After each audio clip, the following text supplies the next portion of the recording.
Good morning, everyone. It's 9:30, so we're going to go ahead and get started. And then if anyone else joins, they can go from there. So my name is Dominique Clark. I'm with RSG. We're a consultant to the City of Palmdale, and we assist the city with processing the registration.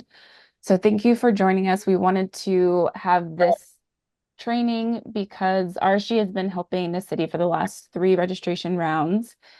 And in that time, we've heard a lot of questions from owners and managers about the process, asking for greater clarity about the forms and additional details.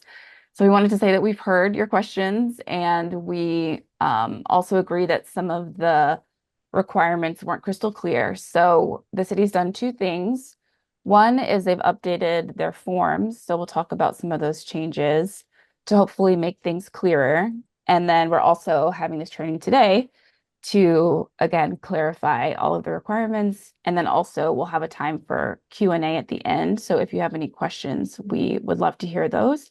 And so hopefully things can go smoother in the future registration periods, and it'll be just a less cumbersome process for all of us. And we can get these registrations processed quickly.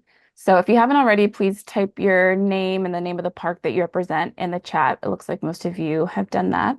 So we will get going. So first we wanted to introduce who is reviewing your registrations on our end. So I'm going to hand it over to the City of Palmdale staff to introduce them.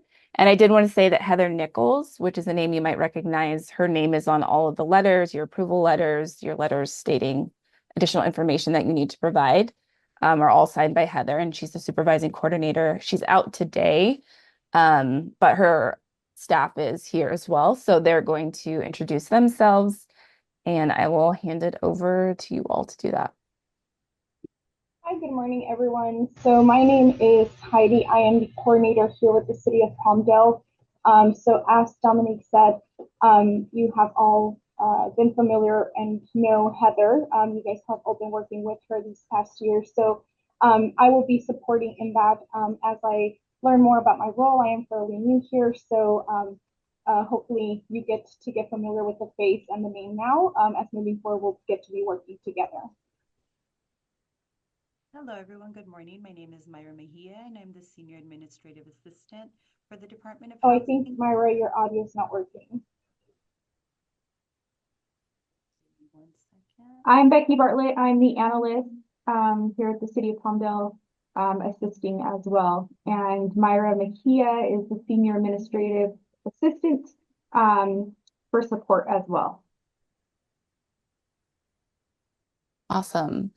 And then I also did want to say that we're going to share these slides after the presentation. So you will get an email of those. And we're also recording this presentation. So if you have other staff who couldn't be here today, they should be able to watch it at another time. So again, I'm Dominique Clark. I'm a director at RSG. And as I mentioned, we've been consultants of the city for the last three registration rounds, and I've been supervising our role in this process for those last 3 years. And I will hand it over to Jessica. Good morning, everyone. My name is Jessica Henderson. I am an associate with RSG. And before we get started, I just did want to mention that Donna Morse is on. So if you want to introduce yourself, Donna, before we get started. Sure, yeah, thank you. Hi, everyone. It's really nice to be able to join this morning. I'm also an associate with RSG. Yeah, so you probably have seen some emails from me, so I'm just here to listen and observe. Thanks, Donna. All right, thank you everyone again for coming. As Dom said, we're really hoping to provide some simplicity and clarification for all of you so we can make the process smoother. Today's training agenda is going to first go over the mobile home space rent control ordinance, give you a little bit of background information about how it came to be, what it entails, and then we're going to jump right into the part that I think is the most important for making this process smooth. And those are the annual registration requirements that I'm sure all of you have become very familiar with. And then we're going to give you some updated contact information and have plenty of time for questions and answers. So if you at any time have a question, I encourage you to take a note of that question and hopefully we can save it until the end. And if your questions have not been answered at that time, we can go back to those slides and dig a little further into those and get your questions answered. But because this is recorded, we would like to try to um, have minimal interruptions. It's not very long, so we'll get through it together. Next slide, please. Thank you. All right, so a little bit of background information about the ordinance is codified in the Palmdale Municipal Code in Chapter 5.44. It was enacted in 2009 by the Palmdale City Council, and it is overseen and administered by the Palmdale Housing Department. So there are some similarities to what is you all know as the California Mobile Home Residency Law, or the MRL. And some of those similarities are things like the 90-day notice requirement before rent increase, evictions being limited to certain reasons, such as failure to pay space rent, violating rules, protecting homeowners' rights to sell mobile homes as long as they're meeting the requirements of the park, and also requiring the park owner to keep and maintain common areas, all of those shared facilities and utilities to ensure that they're in safe working order. So those are some of the similarities with the Palmdale Mobile Home Space Rent Ordinance and the state MRL. But one very key difference is that the MRL does not regulate the amount of rent increases in a mobile home park, but it does defer to local jurisdictions. So that's where the local ordinance here in Palmdale comes in. Next slide, please. Thank you. All right, so for the purpose of this specific local municipal code, the ordinance in Palmdale is really meant to protect residents from excessive rent increases. So as you're aware, the limits to annual rent increases, also known as permissive rent increases, is the lesser of either 75% of the change in inflation, or CPI, and 5%. So it's the lesser of either one of those.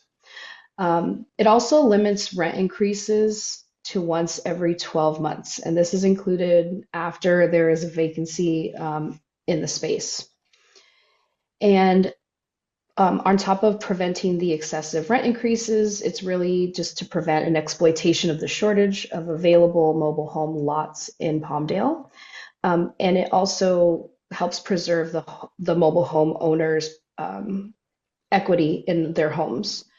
And overall, it aims to provide a just and reasonable fair return for park owners. So we have these are the main purposes of this ordinance. Now we're going to get into the meat of why we're here. So we have the annual registration requirements. Okay, this is a lot on this slide, but I just want to take it slow, and we're going to go to the first side. The column on the left are the forms that are required of a park owner twice a year. So we have the Form 991 and the Form 998. And then on the right column, we have the annual requirements, and that list is much longer. So for the twice a year form for the 991, we will ask you to provide a clear photo of where it's posted. The dates for those are, they're due by March 15th and September 15th. And the 988 form, those are due April 1st and October 1st. And later on, we're going to get into what the purpose of those forms are and what they look like, and some areas that we've seen some common needs for clarification. And then we're going to also go through all of the annual requirements, from fees to all of the list of forms. I won't go through each of these, but now you have a nice clear list of all of the required documents for this process. And all of those can be found on the Palmdale website. So when you do get the PowerPoint, you'll have the the website address readily available. Next slide.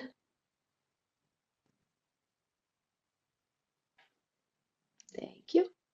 All right, for the first form that we're going to go through, this is the form 991, and we've, labeled it looking ahead. So the 991 is really projecting what is going to happen for the next 6-month period. So each of these is due on, one is due on March 15th and the other is September 15th. And what we're looking for is on March 15th, you're posting what April to September rents will be for specific space categories. So if you have this is just an example, but a single versus a double wide will have a different space rent. So you're listing all of the various categories within the park, and then the applicable rent for that category for that 6-month period. So we ask for a very clear photo of this form posted in a public location to be submitted prior to March 15th and September 15th. If you look at the forms, we have red boxes really around those things that we want you to pay close attention to. So when you are doing this the next time, you can pull this PowerPoint out and just make sure you're hitting all of these points, because we've noticed that sometimes there's some of these things are not covered, and we know that it can they have been a little confusing in the past, so hopefully this is a good way to remember that the 991 is looking ahead at what is to come. All right, next slide. I just wanted to add, Mhm. what you're writing on this form is if a space becomes vacant, the maximum rent that you're going to charge at that point. So you don't have to provide rents for all of the spaces. It's just if a space were to become vacant, what's the maximum rent that you're going to charge that space? Thank you, Dom. And now our looking back form is the form 988. So these are due on April 1st and October 1st. And what we're looking at are the last 6 months. So when you submit on April 1st, everything up until March 31st, you would have listed on here, and it's going to be a list of all of we'll go into the next part, but the maximum rent charged upon turnover cannot exceed the 991 form. So we're really looking at both forms whenever there's a vacancy and a change in rent. And the worksheet is the most important part. If you go to the next slide, this is to be submitted with the previous cover sheet for the 998 form. You're going to want to make sure that you complete each column for the previous 6 months only, and providing the move out date, the rent at the time of move out on the left, and then everyone moving in on the right. And we want to make sure that that you include the terms specifically on that last column. So we have a little, the big red box on the bottom is if you have a month to month, you're going to put MTM. If it's a 12-month lease, you would put 12M, and then long-term leases, which is 13 months or longer, please put LTL. If we just keep everything very uniform, it makes it a lot easier to review.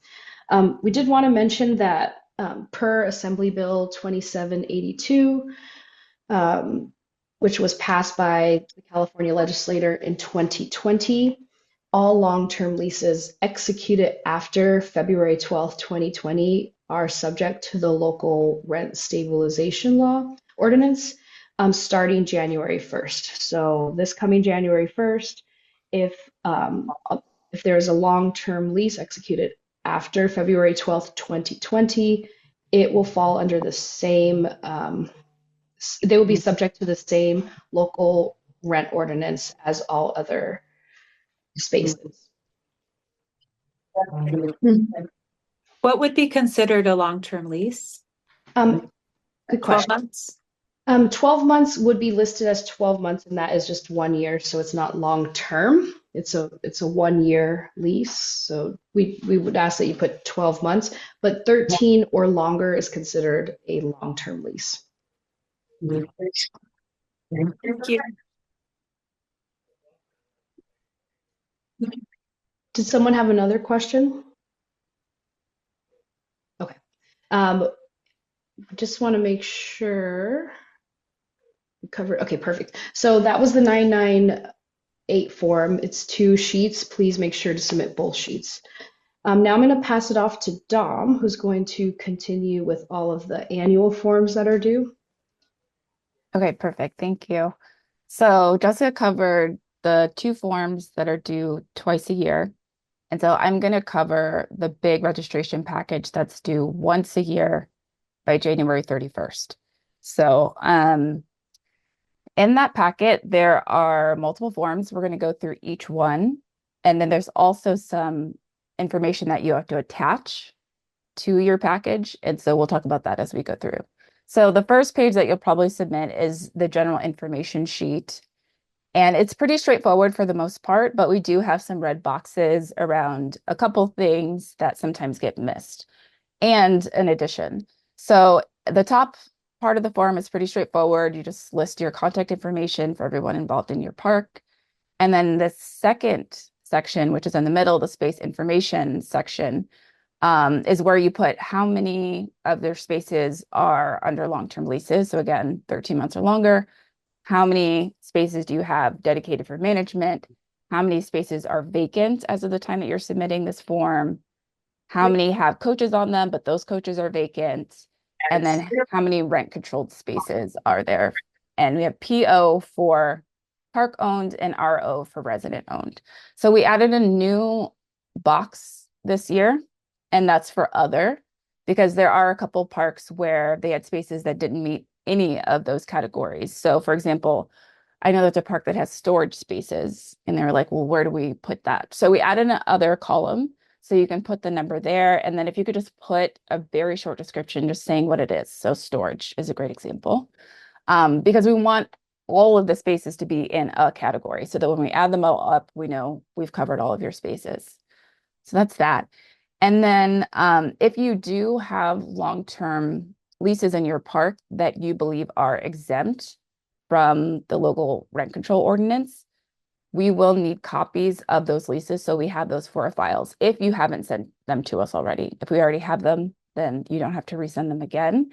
But per what Jessica said, this is going to be going away unless something happens legislatively. But as of now, the plan for the state is that any long-term leases executed at this point or in the future aren't going to be exempt from local regulations. So it's going to be less and less of an issue. But if you do have any spaces that you feel like are exempt from the local regulations, just please send us a copy of those leases so we have it for our files. So then the next section is resident notices, which is pretty straightforward, just saying the date when you provided those notices to residents. And then in the box that we put in red below, it says to include resident ledgers for the period of January 1st through December 31st of the most recently completed calendar year. So basically what we're asking for there are rent rolls. And this is commonly missed. This is a common error, is that the park will forget to provide us the rent rolls. So we do need rent rolls for every month. It's required in the ordinance. So please do send those when you send your registration package. And then on those rent rolls, it's important that it includes all the fees that are charged to residents. So your base rent, but also if you have any pass-throughs, late fees, anything like that, we just need a report that shows all the fees that are charged to the residents each month. And then the last point there is we also need fully executed disclosures. So let's talk about that.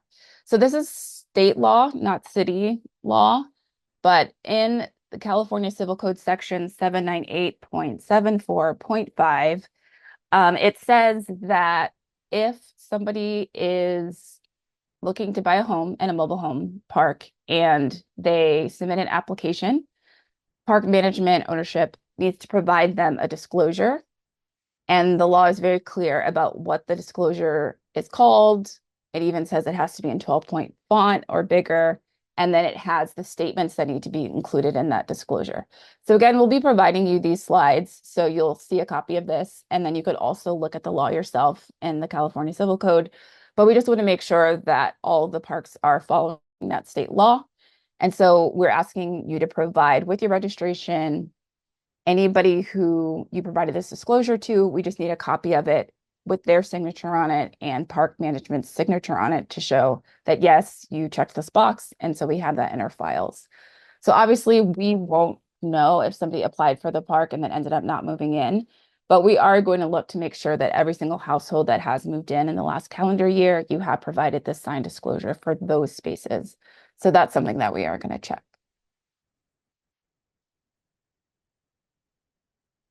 Okay, so there's 2 slides on that one because there's a lot of language that's required, but you can pretty much just copy and paste it and make sure that your whatever disclosure that you're providing includes all those parts. The state just gives it to you. So now the next page is the notary page, which is pretty straightforward. It just has to be completed in full. It has to be notarized with a seal by a notary who is active and in good standing. So as long as you've completed it all and you've had it notarized, you're good to go on that form. And then the next form is about utility and services. So here, this is going to be a theme throughout these slides, is just complete all the sections. And if something is not applicable, just put a dash or put NA, just so we know that it didn't get skipped and that we know you saw it, it just doesn't apply to your park. So in section 1, where it says to please list all utilities services included as part of the base rent, here you would just put a check mark for all of the utilities or services that you don't charge residents for separately. So they're theoretically included in the rent. So that's a quick just check mark section. And then the next section is saying for all utilities and services where you do charge residents a fee monthly, put the amount that they're being charged, just so that the city can keep a track of that. And if you don't charge any amounts for any of these, you can just put a dash or put 0 or put NA, just so we know that it didn't get missed. And then the last section is not usually going to be applicable. So most likely you're just going to put NA. But this last section is for if you're changing how utilities and services are being paid for. So say previously water was included in the rent and the park didn't charge residents separately for that. But then in the course of the year, you changed your process and now residents are paying monthly for their own use of water. Then you would use this box to let us know when that change occurred and how you calculated whether their rent was reduced, how you calculated how much their rent was reduced by, etc. But like I said, in most cases, you're probably going to put NA because this is not changing every year. The next form is about amenities. Again, the key here is just to complete all sections of the form. So for each amenity, we ask yes or no. Do you have this amenity or not? If it's no, you just check no, and that's pretty much it. If it's a yes, though, then we need you to also fill out the column on the far right that says the days or hours of operation. So for example, if you have a clubhouse and you check yes, then you also need to make sure you provide us your hours of operation for the clubhouse. And then also for some of the amenities, it has additional questions. So for example, if you have a pool and you check yes, then it also asks for your approximate pool size, whether it's heated, if so, how many months of the year it's heated. So this might take a while to fill out the first time, but ideally you would just save it on your computer. And then next year, when you have to submit this again, you would just review it, make any changes, any updates, and then you're good to go. So you're not having to fill it out from fresh every single year. The other thing we did want to point out that sometimes gets missed is for the laundry room, if you check yes, then it asks for the number of washers, the number of dryers, and how much it costs to use each of those. So again, I would highly recommend filling it out once, saving it so you don't have to do it from scratch every year. And then at the very bottom of the form, it reminds you that the rent control ordinance states that you have to post the ordinance somewhere in the park. And we would need a picture of where it's posted. So the ordinance doesn't change very much. So this is again something you could take a picture of and then submit it, save it somewhere with your other files on your computer. And then every year you can just submit the same photo unless you've changed the location of the ordinance. And then it also reminds you here to provide us a photo of the Form 991. And that does change every 6 months. So that one you will have to provide us a new photo. We do ask that it's a clear photo so that we can at least read the numbers on the form to make sure that it matches the Form 991 that you most recently submitted.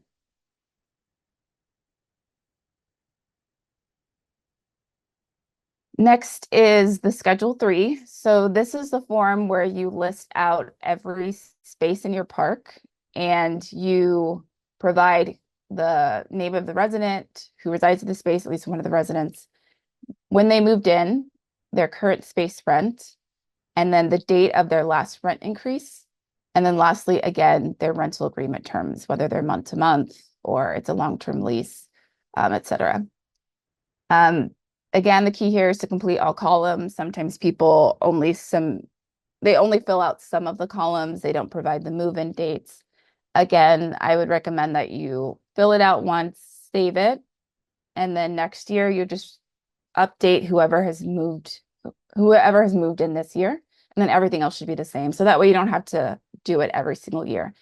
Some managers handwrite everything, which is fine. You can do that, but then that means you have to do it every year. So we're fine either way. We'll accept it either way, but doing it electronically will probably save you a lot of time. And then one thing we check for on this form is we want to make sure that whatever you say is their current space rent, that it matches the last rent roll that you provided us.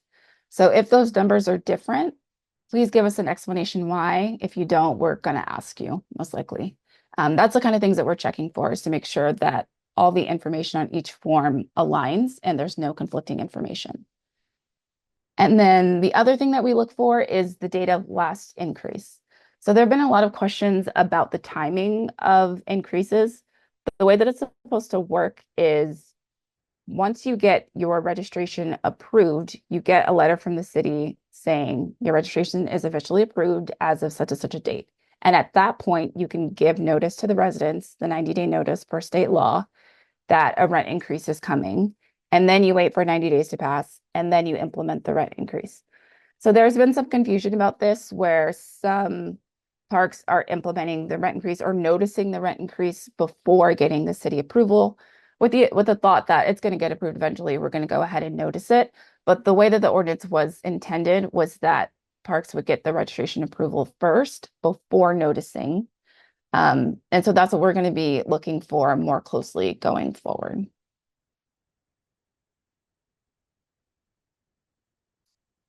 So let's talk about overcharges. So sometimes in this process of reviewing the registration, it becomes clear that some folks were overcharged for rent. And it can happen for multiple reasons. It might happen because the rent increase was miscalculated. And so somebody was overcharged, let's say $5 all year because the percentage calculation wasn't done correctly. So that's one example. Another example is the rent increase took effect sooner than the 90 days after the registration was approved. So the rent increase happened prematurely. So we consider that an overcharge as well. Or maybe somebody got a rent increase twice in a 12-month period. We consider that an overcharge as well. So we understand that it happens. When it does happen, we just need three things. We basically just need to get it corrected. And so we ask for three things. One, we ask for, once we've let you know that we have noticed some overcharges, we ask that you provide us a calculation of what the overcharge is. This doesn't need to be complicated. Like if you were overcharging somebody by $10 for 3 months, we just need you to tell us, okay, this space was overcharged $10 for 3 months, so we're reimbursing them $30, as simple as that. You can do it in a spreadsheet, you can do it in an email, you could do it handwritten. It really doesn't matter to us, just as long as we understand how you got to your math and to make sure that we agree with the amount. And then the next thing we would need is evidence of reimbursement to the household. So some parks, they'll write a check to the household for the overcharge amount, and then they'll provide us a copy of check. That works. Or some parks, they prefer to give it to the resident as a rent credit on their next rent. That works too. Just however you can show to us that the reimbursement was provided to all the affected households is what we're looking for.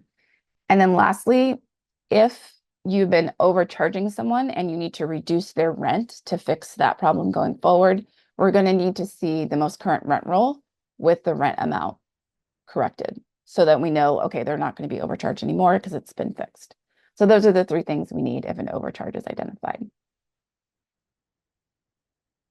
And then we did want to show this map of how the registration process works. So first, park owner manager submits the registration, ideally by the January 31st deadline. And then the ordinance says that the city has 30 days to review the registration and determine whether it's complete. If the city determines that the registration is not complete, the city will provide a letter to you, letting you know what additional information we need before we can deem the registration and deem it complete. And then once you provide us, you respond to our letter with hopefully everything that we requested, we have 30 days again to review it for completeness. Sometimes we don't take the full 30 days. It depends on how much is going on. And I mean, everyone's submitting documentations at the same time. So we're trying to get back as quickly as we can. Sometimes we use the full 30 days. Sometimes we don't. We go as fast as we can. So if you have given us everything we asked for, then we can go ahead and deem it complete. If you haven't, then we will have to deem it incomplete again. So we don't like to deem anything incomplete multiple times, but sometimes we have to because either what we asked for in our first incomplete letter wasn't provided still, so then we have to ask for it again. Or maybe there was some key information missing from the initial registration that was provided. So for example, rent rolls. So if you forgot to provide rent rolls and then you provide them now, we might have new questions for you now that you've provided it. So those are the two reasons why you might get your registration deemed incomplete multiple times. But eventually, once you provide us everything, we deem the registration complete, and then we provide you the approval letter.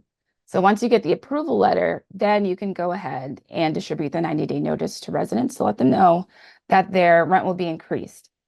The ordinance also says that at that same time, you have to let the city know what day the rent increase is taking effect, and you have to let us know how you're calculating the rent increase for each space. So the city has created what they call the annual permissive rent increase report, which looks like this. And this is how you let the city know when the rent increase is becoming effective. And then there's a place for you to put every single space and how much their new rent is going to be. And a lot of parks miss this step, and we're going to try to be more mindful of this going forward. It's really helpful because we can catch mistakes early. So if there's a miscalculation that was done and we're like, oh, they calculated the 3.7% rent increase incorrectly, we can let you know now rather than them being charged the wrong rent for several months and then we telling you to fix it in January and having to reimburse everyone. So it's very helpful in that way, just making sure that the registration process goes smoother. So those are all the forms. We wanted to show you this again now that we've gone through everything. We realize it is many steps, so we wanted to put it all in one place so that you have it. So again, twice a year, you have the forms that Jessica reviewed. So you have your form 991, which has to be submitted along with a photo showing where it's posted in the park. So the first one in the year is going to be due March 15th, and you're looking forward. So you're saying for the next 6 months, from April to September, if a space becomes vacant, this is the maximum rent that we're going to charge for that space. And you can separate it out. You can say if it's a single wide, we'll charge this much. If it's a double wide, we'll charge this much. Or you can say any space, the maximum we're going to charge is this. However you want to do it is fine. So you do that in March 15th for the next 6 months, and then you do that by September 15th for the next 6 months. And then Form 988 is looking backwards. So we're saying, okay, on the 991 form, you said you weren't going to charge more than, I don't know, $700. So now you're going to give us proof that you didn't charge more than $700 for all the new people who moved in. And then hopefully it's a very easy check. Like you said, you were going to charge this, and that's what you did. Great. But if there's any issues, we'll let you know. If somebody was charged too much, then that's where we reach out and we have to talk about it. But usually it's a pretty quick check. So then on the right is the big package that's due in January. So don't forget to pay your registration fees, which have been recently increased slightly to $6 per space. So be aware of that change. So make sure you submit that along with your registration package. That's something that often gets missed. And then you have all your forms, and the link is provided below where you can find the forms. And then don't forget your extra information, which is your rent rolls for every month, your rent disclosures. If you had anybody new move into the park, we need to know that they got that rental disclosure that's required by the state and that's signed by the resident and by the park. And then if you have any new long-term leases that you believe are exempt from local rent control, then we'll need a copy of those leases. So everything is listed there. And then we are going to open up for questions in a second, but we did want to also provide, we kind of thought internally between Jessica, Donna, and I, what are the errors that we see most often with registration? And we tried to provide this checklist to avoid those common errors. So the first thing is just making sure you're on track to meet the deadlines. We showed it here a different way if you're more a visual person like I am. So you can kind of see it in chronological order. So January 31st, you submit the big package with the fees, and then the rest are the Form 991s and the Form 988s, looking ahead and looking back. And then the next big thing is, did you complete every section of every form? There might be some things on the form where you're like, this is silly. Why do I need to provide this? I provided this last year. Just provide it, please, because if you don't, we have to go back and ask. So again, we encourage you to just save what you did last year to make it easy for yourself. But please complete every section of the form or put NA if it doesn't apply, just so that we know that it didn't get skipped. We don't want to make any assumptions. And then third, so the first two are pretty straightforward. The third and fourth are a bit more complicated. So the third is just please make sure that any information that you provide on one form aligns with information that you provide on another form. This is where we see a lot of errors, where like maybe on the 988 form, you'll say, oh, nobody moved in the last 6 months. We didn't have any new households. But then we look at Schedule 3 and we're like, well, there are some move-in dates that were in the last 6 months. So it just doesn't jive. And that's where we have to go back and ask questions and say, okay, this form says this, that form says that, which one's right? And then can you correct whichever one is wrong? So that's a common one is move-in dates, whether you had new people move in or not. Another common one is rent amounts. So maybe on the Schedule 3, you'll say the rent for space 2 is $500. But then on their rental disclosure, it says their rent when they moved in is $550. And then on the rent roll, it says $300. Like, so when we get different amounts like that, we're going to reach out just because we want to know which one is correct. And can I add one more thing, Dom? Please do, yes. So I feel like there's such small discrepancies, and it just adds so much more time to the approval process. I think that's the biggest thing is the discrepancies between the forms, and we can't make any assumptions, so we have to go back and ask. One of the other things that I've noticed is sometimes there'll be different names, but it's the same household, and maybe there was a change who took over the lease for that year, or somebody got divorced and somebody moved out. And so there's different names, but it's really the same tenant and nothing has changed same resident and nothing has changed otherwise. So if we were to eliminate all of those, all of the times we've needed to go back and double check for discrepancies, I think we would save a lot of time in this process. So I would just take the time to compare, especially last year's, if you know that there's a change and that's reflected on those 988 forms specifically for move outs and move ins. Thanks. Yes, thank you for saying that.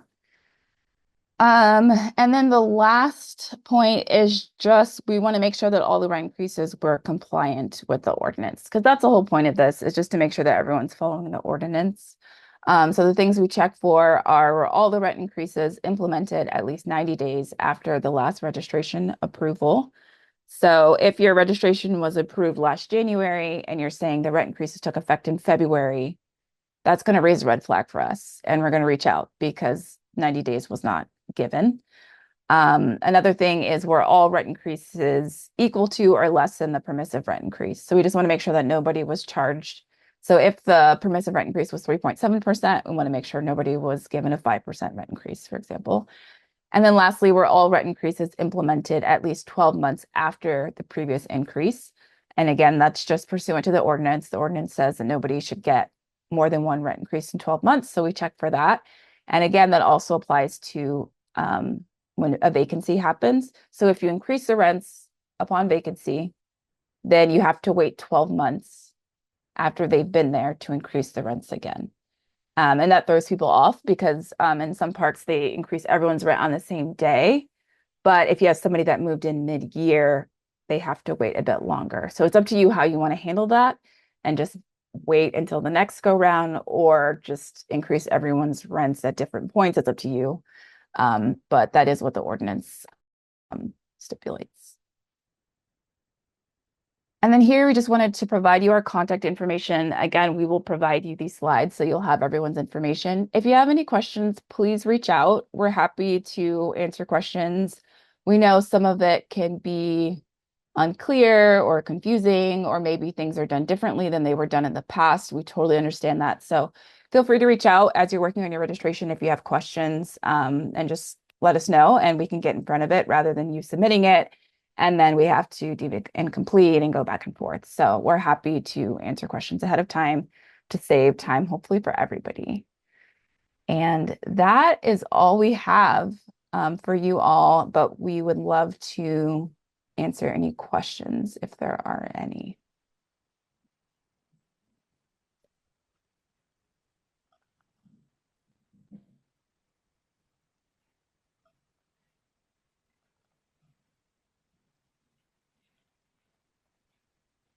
Wow, no questions? Okay, I'm getting a thumbs up. May I ask a question? Please do. Yes. What does the law state? What does the ordinance state about the 90-day rule? It doesn't say after the registration has been approved. As far as I know, state law says you have to give 90 days notice. I know your interpretation and request or desire is 90 days after the application has been approved. What is the law?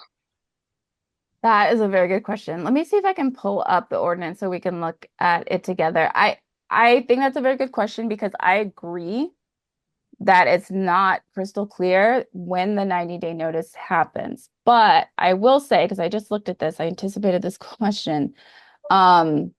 The ordinance does say that when you give 90-day notice to the residents, you have to also give notice to the city as to when the rent increase is supposed to take effect. And you can't do that until the registration is approved.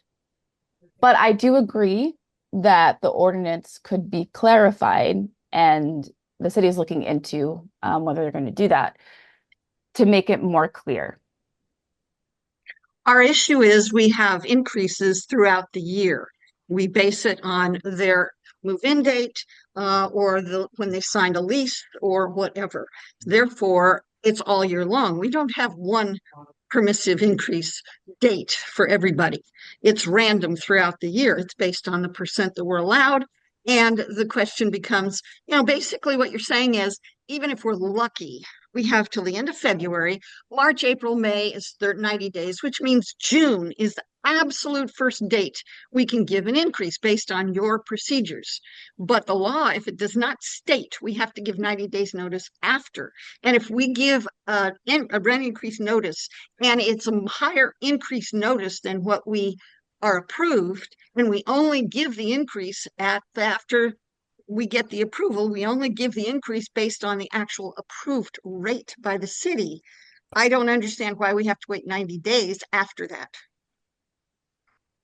I totally understand. I've heard this question many times, so I totally understand what you're saying. And we've talked about it internally, and our understanding is that is the intention of the ordinance to wait until 90 days after the approval has received. I will bring that back though to the city to discuss it again.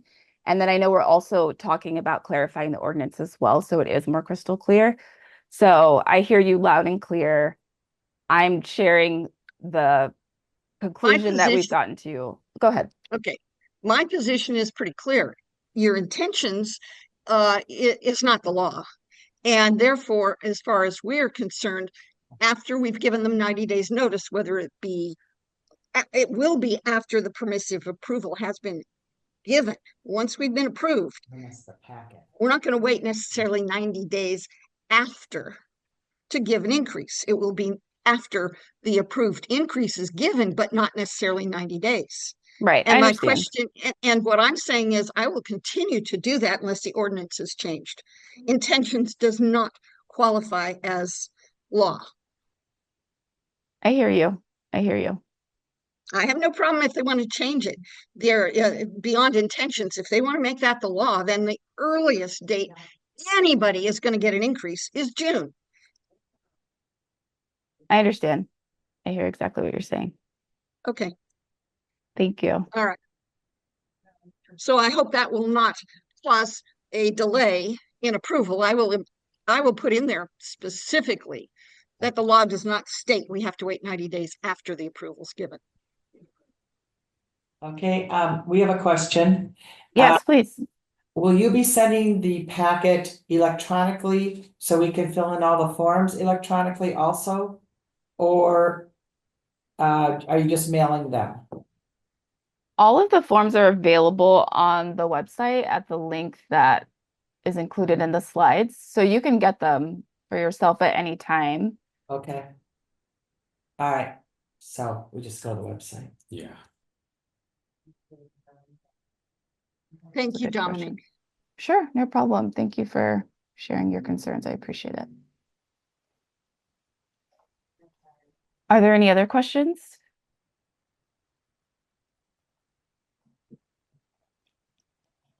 Okay, hearing none. Well, if you have any other questions as you're thinking about it, or as you look at the slides, or just something comes to you, you have our email addresses, so please feel free to reach out.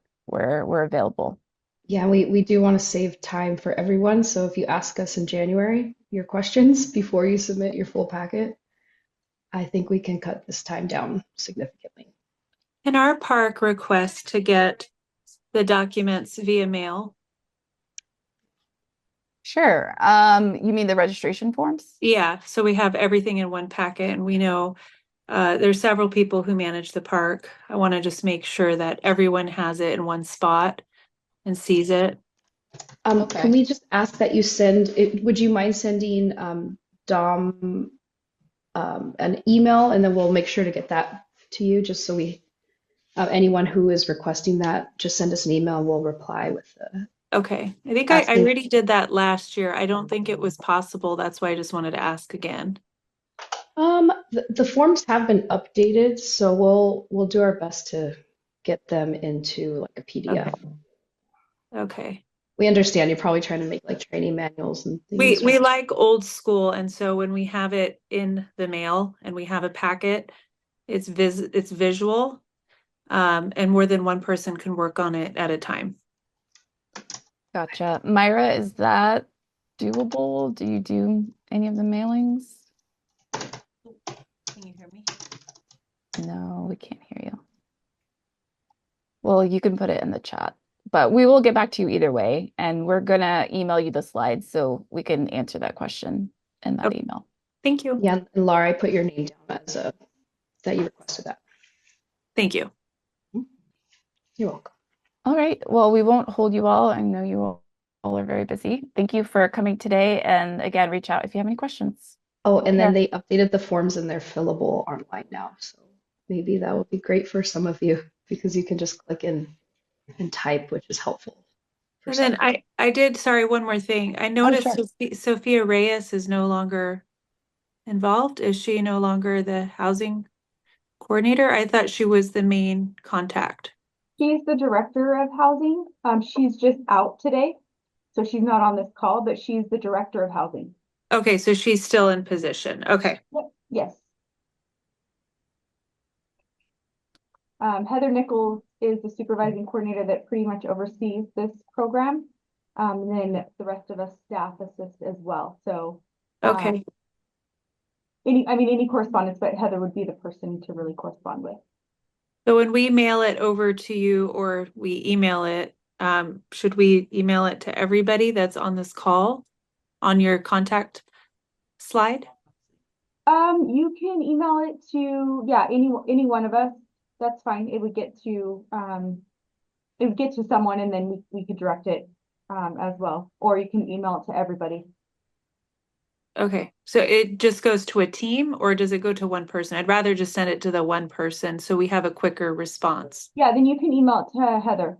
Heather? Okay. Yeah. Thank you. Uh-huh.